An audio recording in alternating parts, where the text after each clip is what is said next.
I think staying open-minded and remaining curious, that helps understand, okay, what is the question or the problem behind the request? Trying to get to a deeper understanding of, okay, why is this being asked? Why are we discussing this? And really trying to understand the underlying driver. Why are we doing this? And then having the freedom and the ability to come up with the best solution. The easy way is to say you agree, right? Because then, everybody's happy. Oh, I agree, no problem, and let's go on. And I think you need to find a balance between disagreeing all the time. That's not very fruitful, I would say. Even if that's the case, I would not do that. But you definitely also need to provide pushback in case somebody suggests something as your manager that you don't agree to. This is Reveal, the Revenue Intelligence Podcast. Here to help go-to-market leaders do one thing: stop guessing.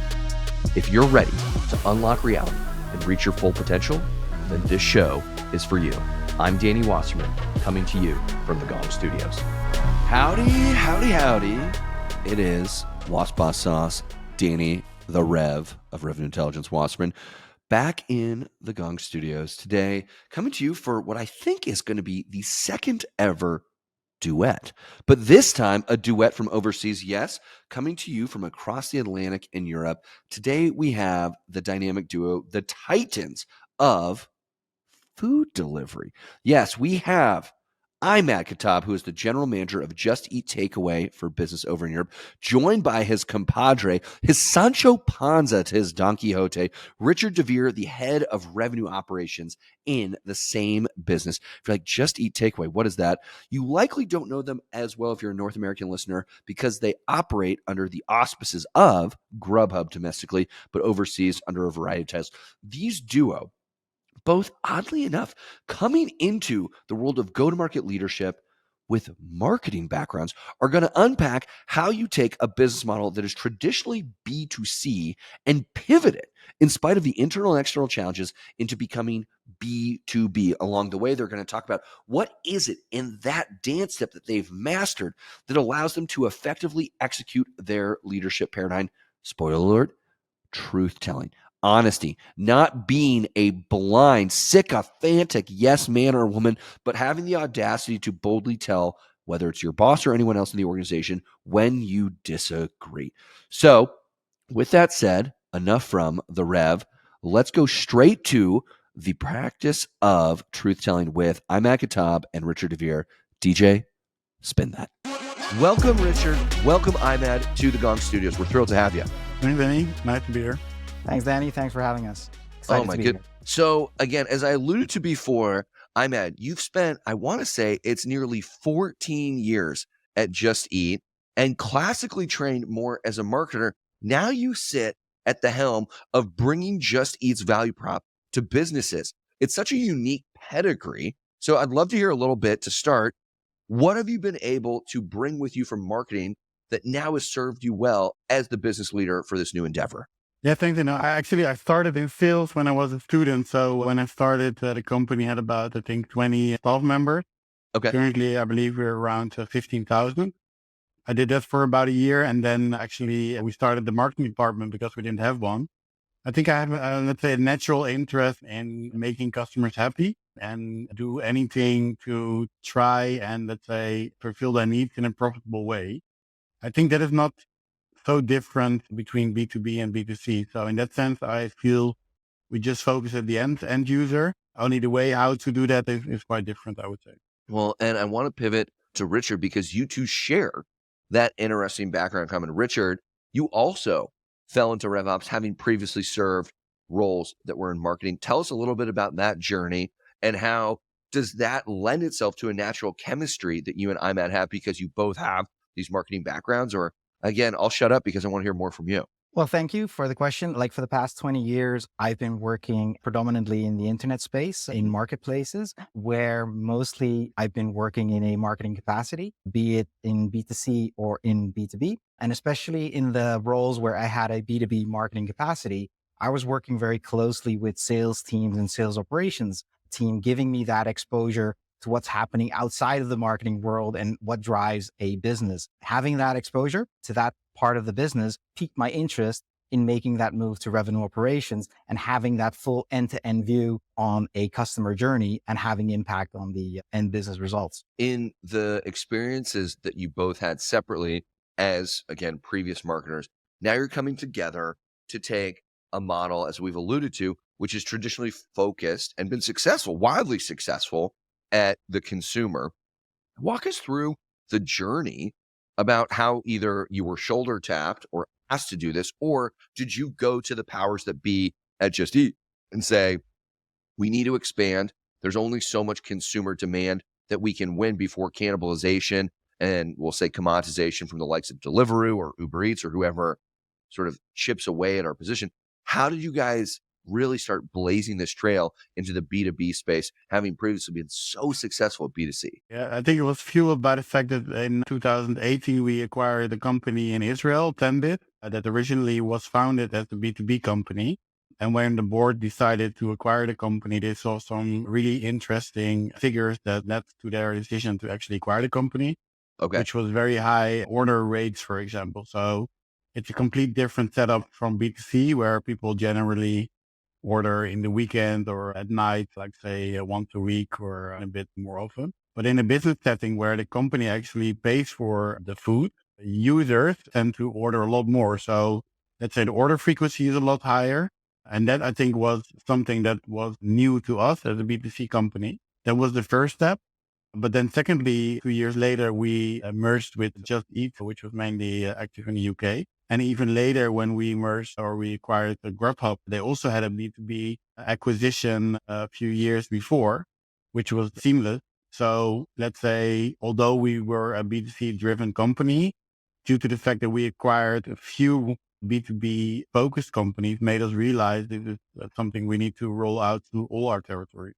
And when it comes to fighting the brand recognition you had previously achieved in the B2C space, when people think Just Eat or when they think Seamless or they think Grubhub, they know that's a consumer business.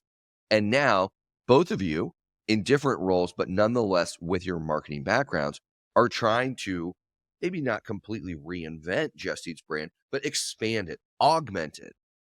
Talk us through sort of the internal battles, if there were any, to try and, again, secure the resources and the momentum for you to be both.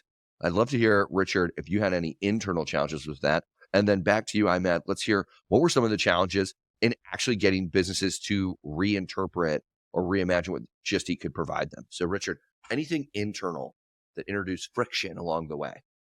I think in the B2B space, you deal with more complex deal cycles. More Okay. people are involved in a deal, and it's less direct responsive as it typically is on the B2C side of things. So the way you operate, as Ahmed alluded to in the intro, how you operate in a market is different Yeah. than in B2C. So convincing all of our stakeholders, be it marketing, be it how we set up a sales operation, required some evangelization on, okay, for B2B, it actually requires more touch points. It requires more content. It's less direct responsive as it typically is on the B2C side. So that made us also having to have internal discussions on, okay, what is the right marketing strategy moving forward? What is the role of marketing? What is the role of sales? And how do we need to equip our sales teams to be most effective and efficient in their job, given the complexity that typically happens when closing deals when it comes to JetPay, given the high stakes that it brings, because it's a big commitment from a company to give an allowance to their employees. And it's also an investment that they need to make. So there's much more conversations needed to, in the end, bring the deal across the finish line. I'm just thinking about, the allowance that you're given, and IMAD, to your point, as someone who is the beneficiary of a daily allowance from my employer, I spend the money so differently when it's, again, an expense with business versus when it's my own money. So, Richard, we'll come back to, were there, from the RevOps standpoint, were there things you could recycle that you had, again, already created, architected for B2C? But before we come back to you, Richard, IMAD, tell us a little bit about what were the points of friction, the tension, even just sort of the battle to get the business externally outside the four walls of Just Eat to sort of take your phone calls. Yeah, I think the first example that comes to mind is the discussion about the actual brand name. And it would have made sense to introduce, let's say, a global name. We currently operate under mostly local Okay. brand names and domain names. So first we thought, okay, maybe it's logical to position this as a global program. But in the end, like after some iterations, we decided to keep the local brand name and ads for business. It could also have been at work or whatever for corporate accounts. And I think secondly, some challenges we faced, we initially started as a B2C company that basically added any restaurant that delivered themselves. It was 20 years ago when there were no delivery services available for restaurants at that point in time. And let's say coincidentally, there were mainly pizza chains and kebab shops. That was Yeah. not something that our founder per se preferred. It was just the fact that they delivered themselves and we just offered a marketplace model where we connected the end consumer to the restaurant. And as a downside, because we started like the first, I don't know, 18 years focused on more fast food kind of restaurant, Yeah. that image still sticks sometimes a bit. Although we now have our own delivery service, we can basically deliver any kind of foods from pizza, but also to salads and sushi. That sometimes is a challenge when you want to convince a employer that they need to give a food allowance for, let's say, daily usage. Yeah. So that's something we worked on in our messaging. And additionally, we introduced a payment card that you can basically use anywhere in the world at any restaurant to also expand our choice in that area. So it's not only limited to the restaurant on our platform, but additionally, you have a payment card from, in this case, MasterCard that can be used at any restaurant to also counter those arguments in discussions we have with corporate. And knowing the leaps that you took to get this off the ground, it does not sound like it was a totally straightforward, oh, obvious layup. I'm wondering, Richard, from your standpoint, you get from leadership, we're doing this, it's a bold, it's a daring move. What from the pre-existing playbook of B2C Just Eat, what could you recycle and bring with you versus what was just completely thrown out the window and you had to start from zero? I think it was mostly building upon existing playbooks. So, for example, the sales process as it has been used on the restaurant side of things was something that we could further build on and make iterations to make it more bespoke for our Okay. side of the business and to make it more fitting with our situation. Yeah. The same goes for the incentive plan, like understanding, okay, how do we incentivize our salespeople on the restaurant side of the business? And what pages can we copy or can we leverage to incentivize our people on the B2B side of things to achieve results and drive performance?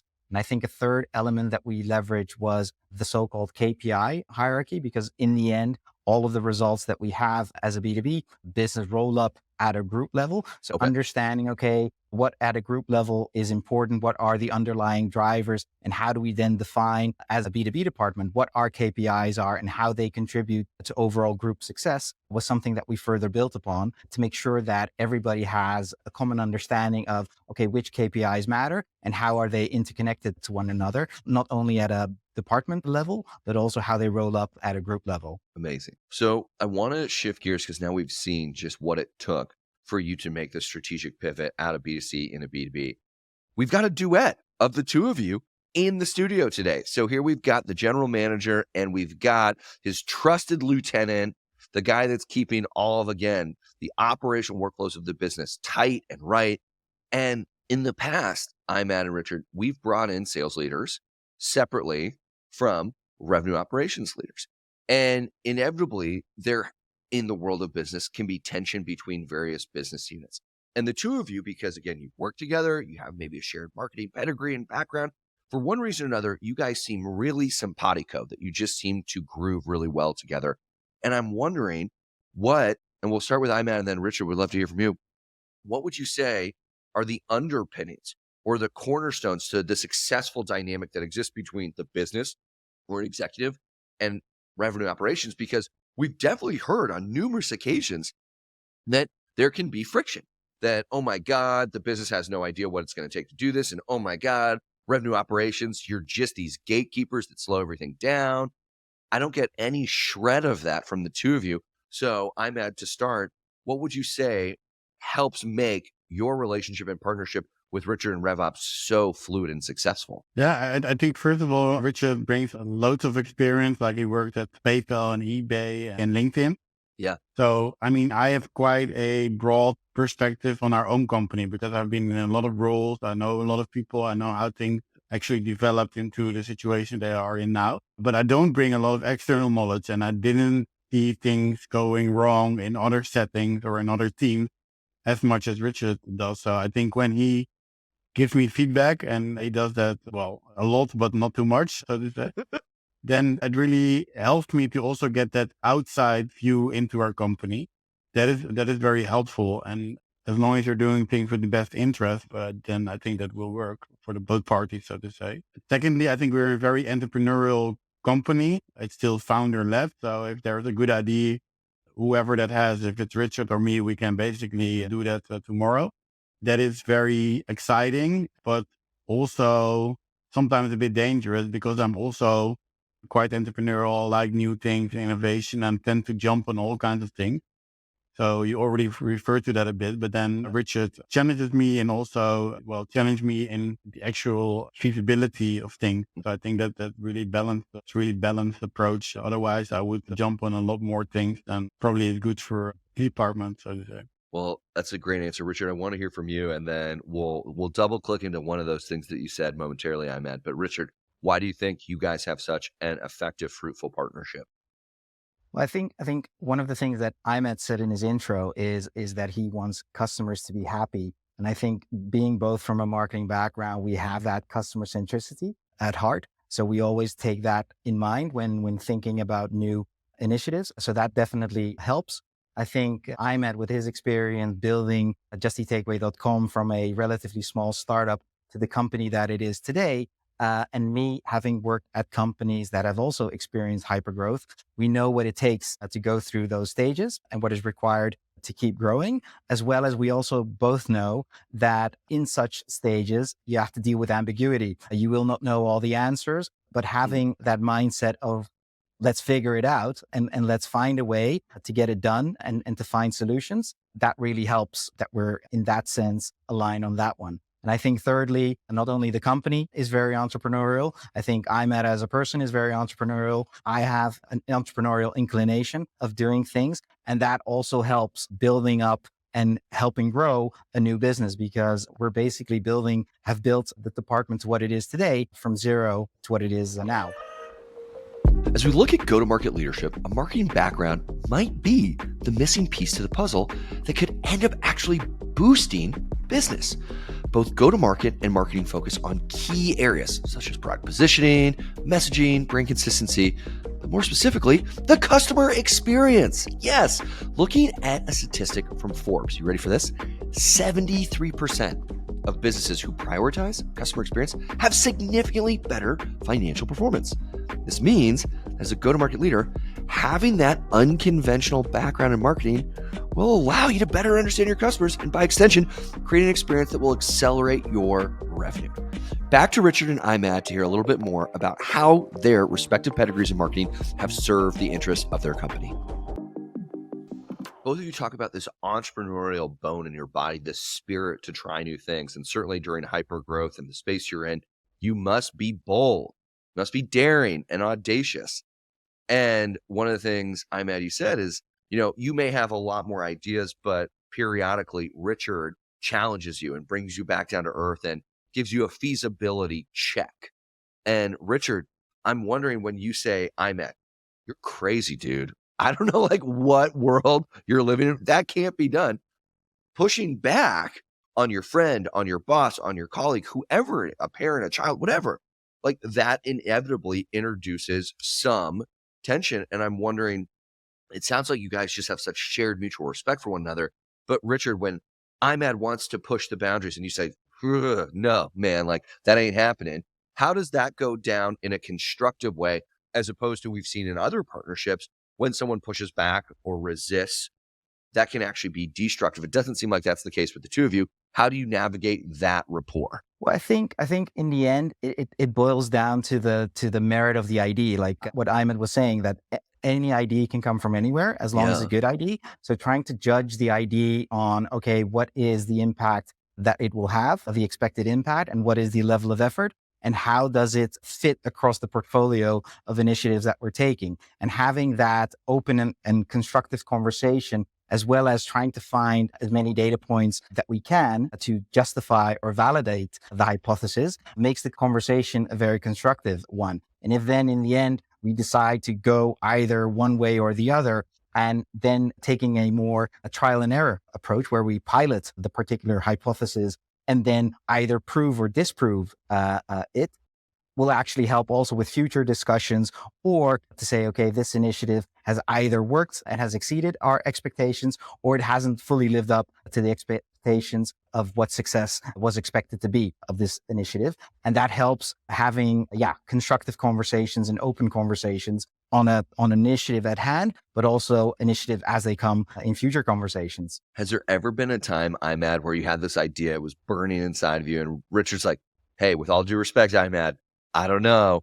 And you're like, I know in my bones, Richard, we're doing this and we're doing this. Has there ever been a time where even at the discretion or the counsel of Richard, you still went forward with the idea? Yeah, I think there was one example, maybe not the best, but where I wanted to do a drone test. I think I also knew that it wouldn't change the world directly. It actually took quite a lot of effort to get the drone test done. But yeah, the day he warned me for like, okay, what is the real effect of this? And I sort of tried to ignore that a bit and did it anyway. But it was overseeable. So we lost some time there. It was nice, but it wasn't very fruitful in the end so far. Although I still believe in drone delivery, but probably it needs another 2 years to really develop. Hey, it got us some nice PR and great learning. So in the end, it did give us something. When I received my first drone delivery in the United States from Grubhub, I know who to thank. So good to know that you guys were at the forefront of this endeavor. Well, I would say that in thinking about just how, for our listeners out there, because we've got other listeners who are in similar roles to you, Imad. Richard, we have other listeners who are squarely within the revenue operations capacity.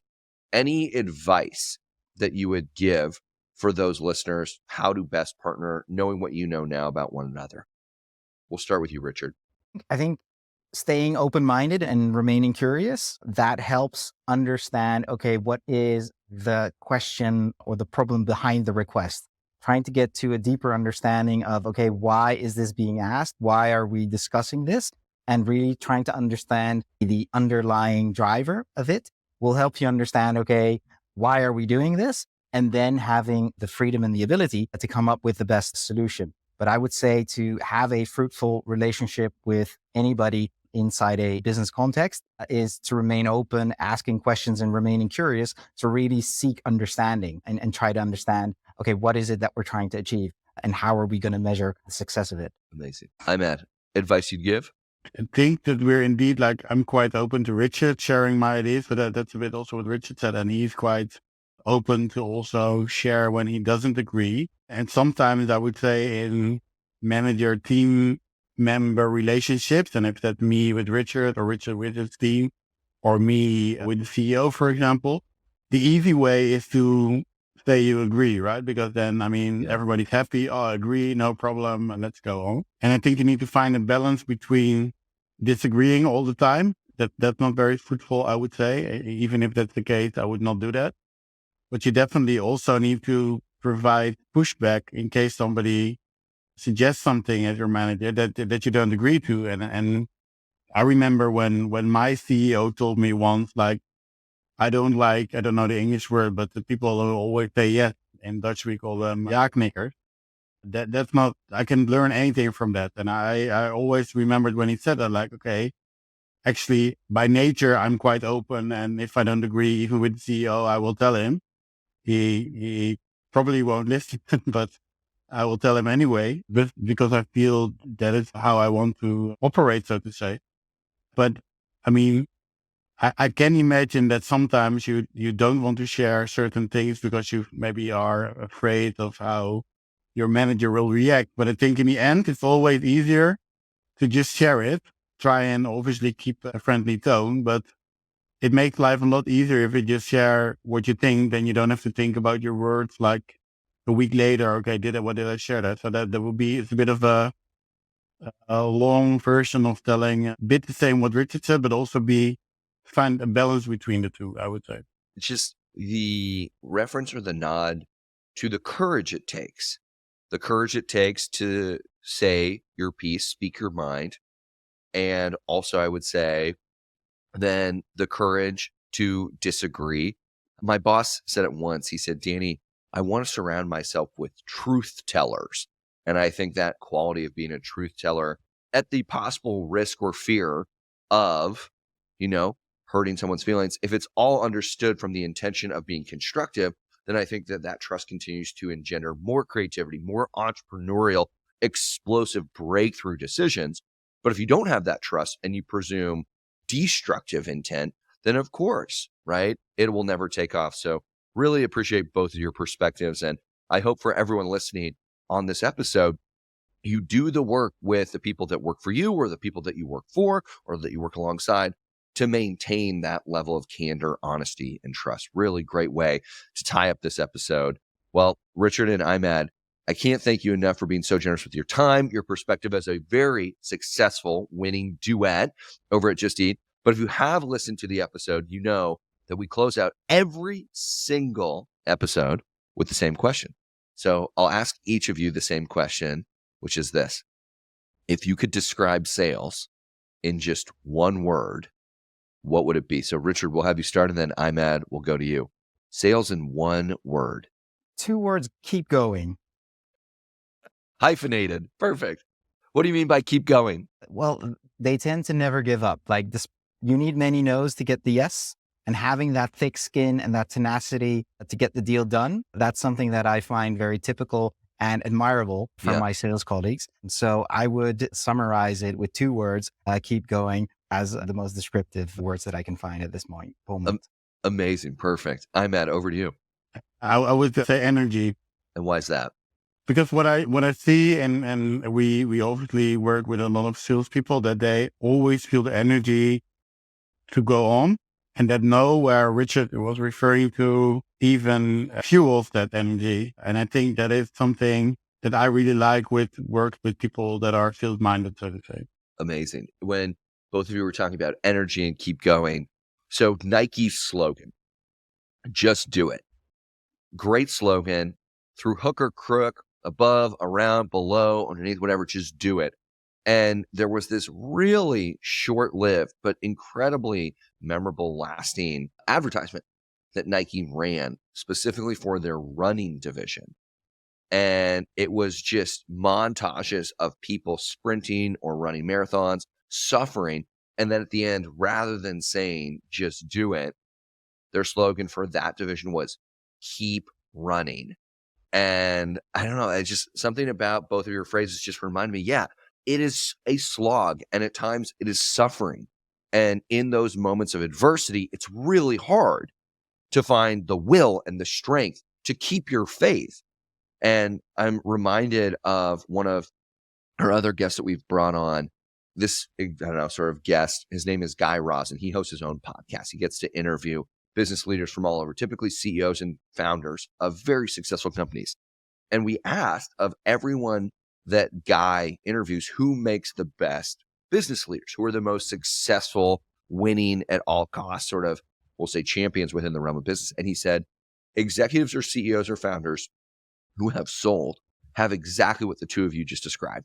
They have the ability to hear no 99 times, and with their perseverance, their grit, their resilience, they get back up every time. If you don't have that thick skin, if you don't have that endurance, then this may not be, not to say this isn't for you, because I think there's a lot of roles within business that are for them, but that is a quality that is a very effective predeterminant to success. So I know that was a long-winded way for me to tie it all together, but I love both of your answers. I love hearing a little bit about how Just Eat has pivoted into what I suspect is a wildly successful division. And as someone who has benefited from the consumer side of Grubhub, thank you both very much for the work you provide as a consumer. And I hope to see a meal delivered to a business near you. Closing us out from the Gong Studios in San Francisco today, joined by Imad Qutob, the general manager of Just Eat Takeaway for Business over in Europe, with his very trusted partner in crime, Richard Veer, head of revenue operations. Gentlemen, thanks so much for coming to Reveal. Really appreciate it. Thank you very much. Thank you. Thank you. Thanks so much for listening to this episode of Reveal. If you want more resources on how revenue intelligence can help you create high-performing sales teams, head on over to Gong.io. And if you like what you heard, give us that 5-star review. Come on. Whether you listen to it on Apple Podcasts, Spotify, or any other place you may listen.